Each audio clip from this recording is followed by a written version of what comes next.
ಸ್ನೇಹಿತರೆ, ನಮಸ್ಕಾರ. ಸಿಎಂ ಸಿದ್ದರಾಮಯ್ಯನವರ 4 ದಶಕದ ರಾಜಕೀಯ ಜೀವನದಲ್ಲಿ ಈಗ ದೊಡ್ಡದೊಂದು ಸವಾಲು ಎದುರಾಗಿದೆ.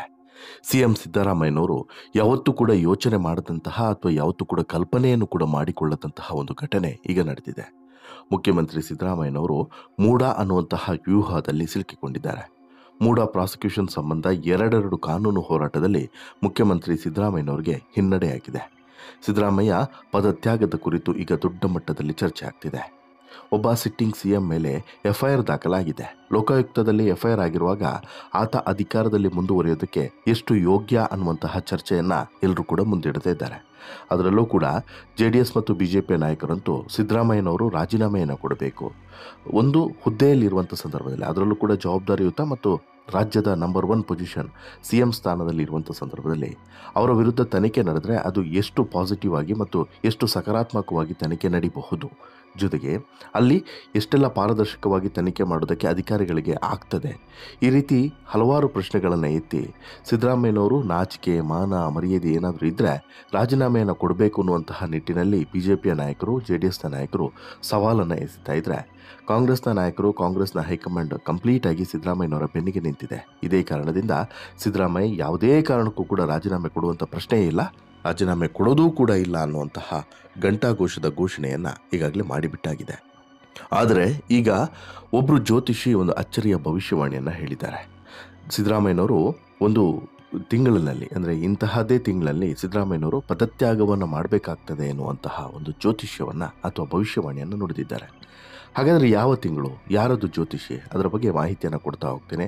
ಅದಕ್ಕಿಂತ ಮುಂಚೆ ನೀವಿನ್ನೂ ಕೂಡ ನಮ್ಮ ಚಾನಲನ್ನು ಸಬ್ಸ್ಕ್ರೈಬ್ ಮಾಡಿಲ್ಲ ಅಂದರೆ ದಯವಿಟ್ಟು ಕೂಡಲೇ ಸಬ್ಸ್ಕ್ರೈಬ್ ಮಾಡಿ ಸ್ನೇಹಿತರೆ. ನಾನು ಈಗಾಗಲೇ ಹೇಳಿದಂತೆ 40 ವರ್ಷದ ಸುದೀರ್ಘ ರಾಜಕೀಯದ ಜೀವನದಲ್ಲಿ ಯಾವುದೇ ರೀತಿಯಾದಂತಹ ಒಂದು ಭ್ರಷ್ಟಾಚಾರದ ಕಪ್ಪು ಚುಕ್ಕೆಯನ್ನು ಅಂಟಿಸಿಕೊಳ್ಳದಂತಹ ನಾಯಕ ಅಂತ ಹೇಳಿದರೆ ಅದು ಸಿದ್ದರಾಮಯ್ಯ. ಸಾಕಷ್ಟು ಸಂಕಷ್ಟಗಳಿಗೆ ಆಗಾಗ ಸಿಲುಕಿಕೊಳ್ತಾ ಇದ್ರು, ಬಟ್ ಯಾವುದರಲ್ಲೂ ಕೂಡ ಸಿದ್ದರಾಮಯ್ಯ ಒಂದು ರೀತಿಯಲ್ಲಿ ಅಂಟಿಕೊಂಡು ಕೂರುವಂಥ ಪರಿಸ್ಥಿತಿಯಲ್ಲಿ ಇರಲಿಲ್ಲ. ಕಾರಣ ಯಾರಿಗೂ ಕೂಡ ಭಯನೂ ಕೂಡ ಪಡ್ತಾ ಇರಲಿಲ್ಲ. ಒಂದು ಅವರ ಮೇಲಿದ್ದಂಥ ಕ್ಲೀನ್ ಇಮೇಜ್ ಅನ್ನುವಂತಹ ಒಂದು ಸ್ವಾಭಿಮಾನ, ಜೊತೆಗೆ ಆ ಮನುಷ್ಯನಿಗೆ ಇದ್ದಂಥ ಒಂದು ಹಠ, ಈ ಎರಡು ಕಾರಣಕ್ಕೋಸ್ಕರ ಸಿದ್ದರಾಮಯ್ಯ ಡೋಂಟ್ ಕೇರ್ ಅನ್ನೋ ರೀತಿಯಲ್ಲಿ ಬದುಕ್ತಾ ಬಂದವರು ಇಲ್ಲಿವರೆಗೂ ಕೂಡ. ಆದರೆ ಇದೀಗ ಸಿದ್ದರಾಮಯ್ಯ ವಿರುದ್ಧ ಮೂಡಾ ಹಗರಣದ ಹೆಜ್ಜೆಯನ್ನು ಕೂಡ ಸುತ್ತಿಕೊಳ್ತಾ ಇದೆ.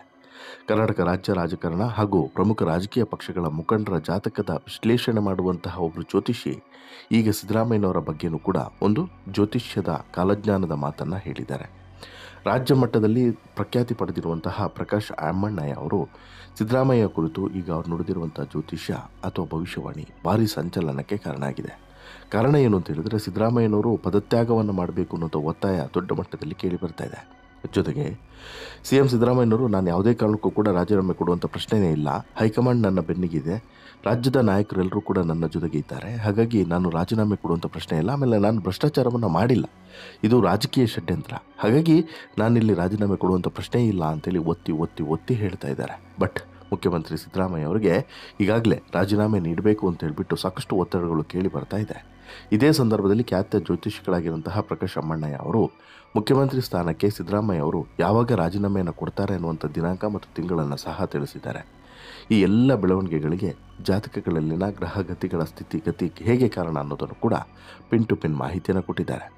ಇದೇ ಡಿಸೆಂಬರ್ ಹೊತ್ತಿಗೆ, ಅಂದರೆ ಇದೇ ವರ್ಷದ 2024 ಡಿಸೆಂಬರ್ ಹೊತ್ತಿಗೆ ಮುಖ್ಯಮಂತ್ರಿ ಸಿದ್ದರಾಮಯ್ಯ ಅವರು ತಮ್ಮ ಸ್ಥಾನವನ್ನು ತ್ಯಜಿಸೋದಕ್ಕೆ ವಿಪರೀತ ಒತ್ತಡ ಸೃಷ್ಟಿ ಆಗಲಿದೆ ಅನ್ನುವಂಥ ಮಾತನ್ನು ಸ್ವತಃ ಪ್ರಕಾಶ್ ಅಮ್ಮಣ್ಣಯ್ಯ ಅವರು ಹೇಳಿದ್ದಾರೆ.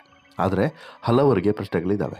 ತಮ್ಮ ಜನ್ಮ ದಿನಾಂಕ, ಹುಟ್ಟಿದ ಸಮಯ ಇತ್ಯಾದಿಗಳು ತನಗೇ ಗೊತ್ತಿಲ್ಲ ಅಂತೇಳಿ ಸಿದ್ದರಾಮಯ್ಯ ಹೇಳ್ತಾರೆ. ಅದು ಹೇಗೆ ಜಾತಕ ಸಿದ್ಧಪಡಿಸೋದಕ್ಕೆ ಮತ್ತು ವಿಶ್ಲೇಷಣೆ ಮಾಡೋದಕ್ಕೆ ಸಾಧ್ಯ ಅನ್ನುವಂಥ ಪ್ರಶ್ನೆ ಅದು. ಆ ರೀತಿ ಒಬ್ಬ ವ್ಯಕ್ತಿಯ ಜನ್ಮ ದಿನಾಂಕ, ಸಮಯದ ಬಗ್ಗೆ ನಿಖರತೆ ಇಲ್ಲವಿದ್ದಾಗ ಅದನ್ನು ತಿಳಿದುಕೊಳ್ಳಲು ಅಂತಲೇ ಬೇರೆ ಬೇರೆ ವಿಧಾನಗಳಿದ್ದಾವೆ. ಅದರ ಆಧಾರದಲ್ಲಿ ಕಂಡುಕೊಂಡಂತಹ ನಕ್ಷತ್ರ, ರಾಶಿ ಮತ್ತು ಜನ್ಮಕುಂಡಲಿಯ ಆಧಾರದಲ್ಲಿ ಇದನ್ನು ಹೇಳ್ತಾ ಇದ್ದೇನೆ. ಹೀಗಾಗಿ ಇದು 100ಕ್ಕೆ 100 ಸತ್ಯ ಆಗೇ ಆಗುತ್ತೆ ಅನ್ನೋಂಥ ಮಾತನ್ನು ಈ ಜ್ಯೋತಿಷಿಗಳು ಹೇಳಿದ್ದಾರೆ. ಮುಖ್ಯಮಂತ್ರಿ ಸಿದ್ದರಾಮಯ್ಯ ಅವರ ಜನ್ಮ ಜಾತಕ ಬಹಳ ವಿಚಿತ್ರವಾಗಿದೆ.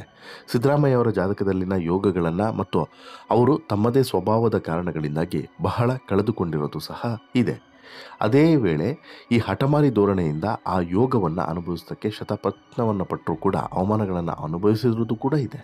ಇದನ್ನು ಸಿದ್ದರಾಮಯ್ಯವರು ಎಷ್ಟು ಒಪ್ಪುತ್ತಾರೋ ಬಿಡುತ್ತಾರೋ ಅದು ಅವರಿಗೆ ಬಿಟ್ಟಂಥ ವಿಚಾರ. ಆದರೆ ಸಿದ್ದರಾಮಯ್ಯ ಅವರಿಗೆ ಅಧಿಕಾರ ಬಿಡಬೇಕಾದಂಥ ಸನ್ನಿವೇಶ ಸೃಷ್ಟಿ ಆಗಬಹುದು ಯಾಕಂದರೆ ಗುರು ಗ್ರಹವು ಸಿಂಹಾಂಶದಲ್ಲಿ ಸಂಚರಿಸುವಂಥ ಕಾಲ ಇದಾಗಿದ್ದು ಅವರ ಜನ್ಮ ಜಾತಕದ ವಿಶ್ಲೇಷಣೆಯನ್ನು ಮಾಡಿದ ಪ್ರಕಾರ ಕನ್ಯಾ ಲಗ್ನ ಅವರದಾಗಿರುತ್ತದೆ. ಇದಕ್ಕೆ ವ್ಯಯ ಸ್ಥಾನದಲ್ಲಿ ಗುರು ಗ್ರಹವು ಸಿಂಹಾಂಶದಲ್ಲಿ ಇಂತಹದ್ದೊಂದು ಸ್ಥಿತಿಯನ್ನು ಸೃಷ್ಟಿ ಮಾಡಬಹುದಾಗಿದೆ. ಇನ್ನು ಅವರ ಜನನ ಕಾಲದಲ್ಲಿ ಸಿಂಹ ರಾಶಿಯಲ್ಲಿ ಶನಿ ಸ್ಥಿತವಾಗಿದ್ದು ಅಲ್ಲಿಂದ 8ನೇ ಮನೆಗೆ ಮುಂದಿನ ಯುಗಾದಿ ದಿನ ಅಂದರೆ ಮೀನ ರಾಶಿಗೆ ಶನಿ ಗ್ರಹದ ಪ್ರವೇಶ ಆಗ್ತದೆ. ಅದು ಅಧಿಕಾರ ಹೋಗುವ ಅಥವಾ ತ್ಯಜಿಸುವ ಸಮಯದ ಮುನ್ಸೂಚನೆ ಅಂತಲೂ ಕೂಡ ಇಲ್ಲಿ ಪ್ರಕಾಶ್ ಅಮ್ಮಣ್ಣಯವರು ಹೇಳ್ತಾರೆ.